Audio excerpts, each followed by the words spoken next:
خوشحالم که با قسمت بعدی و قسمت دوم آموزش رایگان رشد فردی با شما همراه هستم.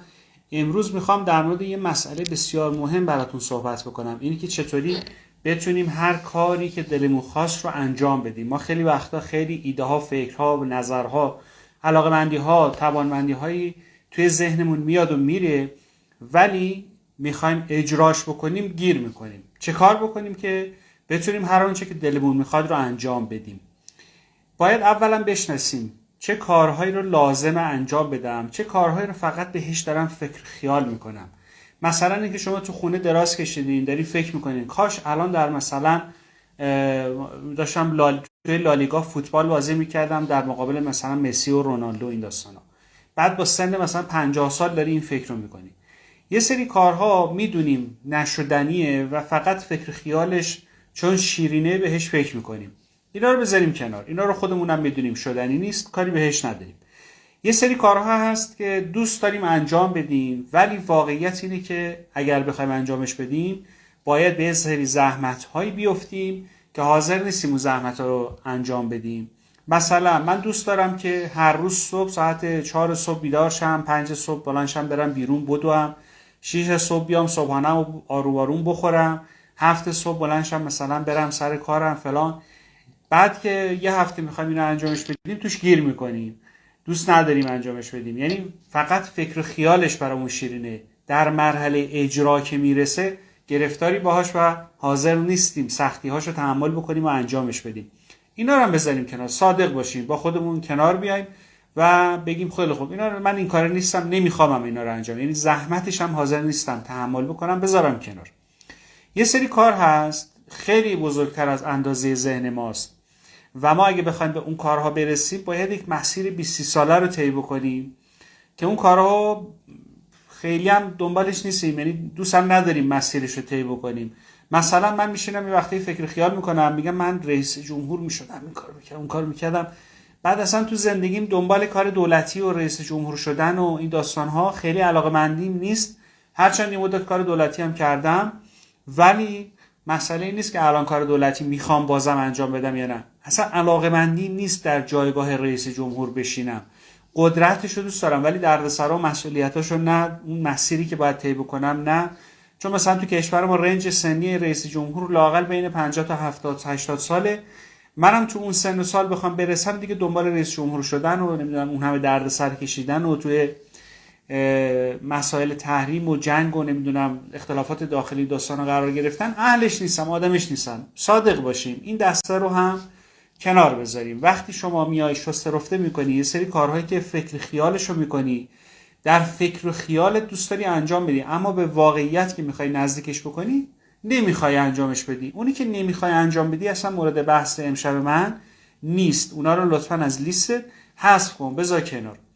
یه سری کار هست که واقعا دوست داری انجام بدی، واقعا هم دلت میخواد که به سمت و سوش بری، واقعا هم دوست داری براش وقت بذاری، واقعا هم برات به نفعته، به صرفه است که این کار رو انجام بدی.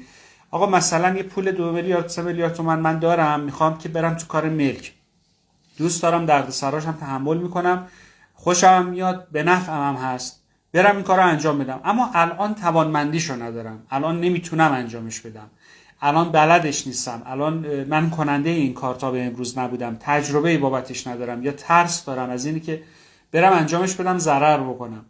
من در مورد این کارها میخوام باهات صحبت بکنم. اونی رو هم که داری خودت هر روز انجامش میدی، خب داری انجام میدی، خدا رو شکر، اصلا بحثی توش نیست و نگرانی توش نداری. اون کارهایی که میخوای انجام بدی خیلی از تو فاصله نداره، دردسراش هم حاضری تحمل بکنی و شیرینی هاش رو هم بکشی و بچشی، میخوام در مورد اینا باهات صحبت بکنم. دوستان عزیزم، 2 تا مدل کار تو زندگی ما هست. یک سری کار هست غیر مستقلن، نتیجه یک فرایند دیگری هستند. مثال غذا خوردن غیر مستقله، نتیجه گرسنه شدنه.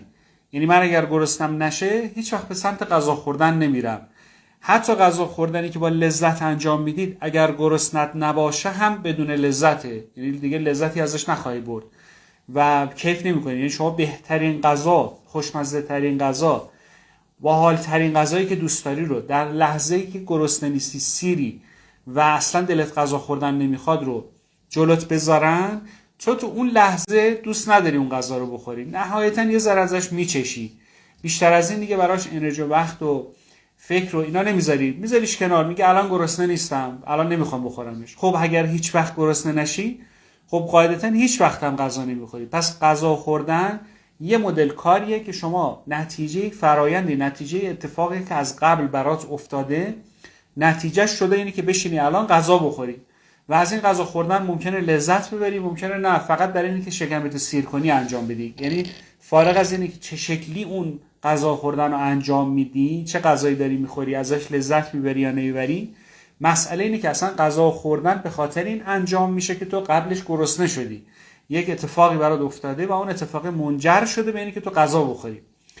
یک سری کار هم داریم مستقلن. کارهای مستقل اصلا کاری نداره قبلتر در موردش چی فکر کردی، الان تصمیم گرفتی و میخوای انجامش بدی. مثل این که بخوام برم سر کار، من وقتی میخوام برم سر کار اصلا مهم نیست که درآمدم چقدره، چقدر قراره در بیارم، چقدر قرار نیست بهم پول برسه. من به عنوان یک مرد ایرانی و به عنوان کسی که مثلا الان دوربر 40 سال 42 سال سنشه و سن فعالیتم سنیه که میتونم کار بکنم، دوست دارم کار بکنم، اصلا علاقه‌مندم یعنی که از خونه بزنم بیرون، یه فعالیتی رو انجام بدم، بشینم با شما یه ویدئویی رو بگیرم، کامنت رو جواب بدم، دوست دارم یک فعالیتی رو انجام بدم، یا دوست دارم برم مثلا موسیقی یاد بگیرم، دوست دارم برم مثلا ماشین سواری دوردوری تو خیابونا بکنم. این کارها مستقله، یعنی نتیجه یک فرایند قبلی نیست، در لحظه تو بابتش آگاهانه داری تصمیم میگیری و اون تصمیم تو انجام میدی. پس دو مدل کار داریم، یا مستقلن یا غیر مستقل.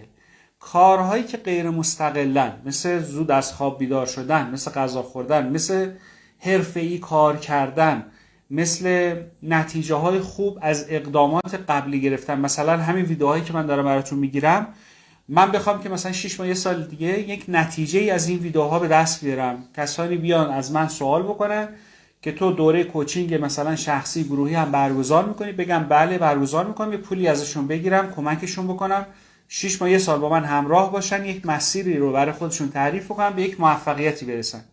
خب برای اینکه بتونم این فراینده رو به یک نتیجه برسونم، میام سری آموزش‌ها رو به شما میدم که شما اولا یاد بگیری، بتونی خودت رو یه مقدار رشد بدی، بتونی بیای جلو با من همراه بشی، بتونی به یه نقطه‌ای برسی که بگی خیلی خب از اینجا به بعد میخوام حرفه‌ای کار بکنم، حرفه‌ای یاد بگیرم، حرفه‌ای کوچ بشم.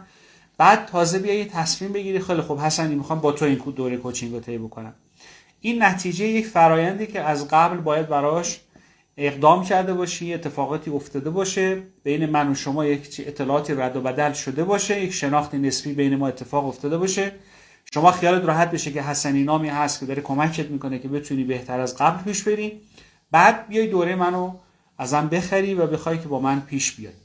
پس یه سری کار داریم غیر مستقلن. این کارهای غیر مستقل برای اینکه بتونم انجامشون بدم باید برم مقدماتشو بشناسم، مقدماتش رو انجام بدم، بعد اون کار خود به خود اتفاق میفته. شما میخوای صبح زود ساعت 5 صبح بیدار بشی، وقتی قرار 5 صبح بیدار بشی، صبح زود بیدار شدن نتیجه یک فرایند خواب صحیح شبانه است. یعنی شما اگر شب رو به موقع بخوابی، درست و خوب بخوابی، عمیق بخوابی، امکان اینی که 5 صبح بیدار شی بدون حتی آلارم گوشی و زنگ ساعت میتونه فراهم بشه. یعنی خود به خود خودت بیدار میشی. کسی که مثلا 6 غروب بخوابه حتما ساعت 12 شب به بعد بیداره، یک نتیجه فرایندیه، یک نتیجه غیر مستقله. کسی که ساعت 9 شب میخوابه حتما 4 صبح بیداره و نمیتونه بیشتر از این اصلا بخوابه. کسی که مثلا یا 10-11 شب میخوابه حتما 5 صبح اتوماتیک وا بیداره، نمیتونه بیشتر از این بخوابه. پس اگر خوب بخوابی، به موقع بخوابی، نتیجهش این میشه که تو صبح زود بیدار میشی. پس کارهای غیر مستقل نتیجه یک سری اقدامات قبلی شما هستن که اون اقدامات قبلی اگر درست انجام بشن، تو مسیر باشی، نتیجه درست هم میگیری. مثل کسی که میخواد از اینجا مثلا مسافرت بره به یک شهر دوری، مثلا از تهران بره مشهد. خب مشهد رفتن نتیجه حرکت کردن و رانندگی کردن به سمت جاده مشهده. اگر شما به سمت جاده مشهد ماشینت استارت بزنی، حرکت بکنی توی ساعت مناسب، با سر و حالی، حواست به جاده باشه، حواست به رفتنت باشه، ماشینت میزون باشه، نتیجهش این میشه که به مشهد میرسی.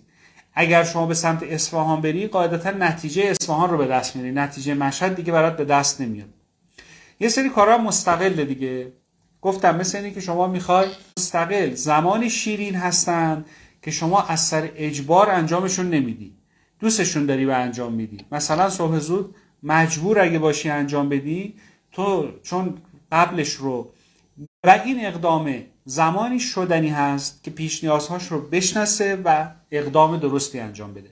پس توانمند شدن برای انجام هر کاری اولا نیاز به این داره که من بشناسم اون کاری که میخوام انجام بدم یه کار مستقله یا نتیجه یه فرایند دیگری است، غیر مستقله. وقتی شناختم اگر مستقله، از همین امروز که میخوام شروع بکنم انجامش بدم، براش برنامه‌ریزی بکنم، سختی‌هاش رو هم بشناسم، شیرینی‌هاش رو هم بشناسم، با شیرینی‌هاش انگیزه بگیرم، با سختی‌هاش کنار بیام، سختی‌هاش رو بتونم حل بکنم. کار غیر مستقلم اگر هست، این یک فراینده، اون فراینده رو بچین. مثلا میخوای بری یک کاری را، یک کسب و کاری را بندازی، خب این کسب و کاره باید بشناسم چی میخوام توش بفروشم، این چقدر سرمایه میخواد، چقدر نیروی انسانی میخواد، چقدر باید خودم وقت بذارم، چه چیزایی باید بابتش یاد بگیرم. اینا رو که انجام دادم برم تست کنم، تمرین کنم، 4 تا بفروشم 4 تا نفروشم، بتونم که کم کم قدم به قدم مجوزهایی که لازم داره بگیرم، همکاری هایی که لازم داره با دیگران داشته باشم، اینا رو بشناسم و به نسبتش بتونم یک فعالیت کسب و کاری رو انجام بدم.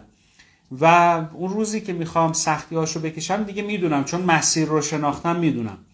برای اینکه بتونی مسیر رو بشناسی، حتما افسانه ایکیگای که در موردش صحبت کردم، آموزه ایکیگای که در موردش صحبت کردم و در قسمت اول از این دوره آموزش رایگان برات گذاشتم رو حتما ببین. دو اینکه در قسمت‌های بعد برات میگم که تو اگر نسبت به آموزه‌های ایکیگای موفق شدی که یه بخشی از فعالیت هایی که میتونی انجام بدی که هم برات پولساز باشه، هم بهش علاقه داشته باشی، هم استعداد داشته باشی و هم بهش توانمند باشی، بخوای انجام بدی، این آموزه ها ممکنه که به تو کمک بکنه. مثلا 4 تا کار این مدلی هست، کدومش رو انتخاب کنم؟ من میتونم بفروشم، خب چه چیزی بفروشم خودش یه مسئله دیگه است. من میتونم هزار محصول رو در اطرافم پیدا بکنم که بفروشم. اینی که من یک فروشنده بشم، توانمند باشم، استعدادشو داشته باشم، تو جامعه خوب براش پول بدن، نمیدونم علاقه هم بهش داشته باشم، این درست سر جای خودش. اینی که چه فرایندی باید طی بکنم تا منجر به فروختن بشه، خودش یه چیز دیگه است که با استفاده از این آموزه‌ای که امروز بهتون دادم میتونید بهش فکر بکنید. و حتما قسمت‌های بعدی رو ببینید که بتونم به مرور این مطالب براتون تکمیل بکنم و کمکتون بکنم که هم خودت شخصی فردی تو زندگی شخصی رشد بکنی، هم تو شغلت و کسب و کارت رشد بکنی. اینا رو کم کم یه تیکه های پازل میچینیم کنار هم، تو آروم آروم پله پله پله میای بالا. بعد چند قسمتی که با من همراه بودی متوجه میشی که چه دید روشن‌تر و چه توانمندی های عالی‌تری رو به دست آوردی. موفق باشی، روزگارت خوش.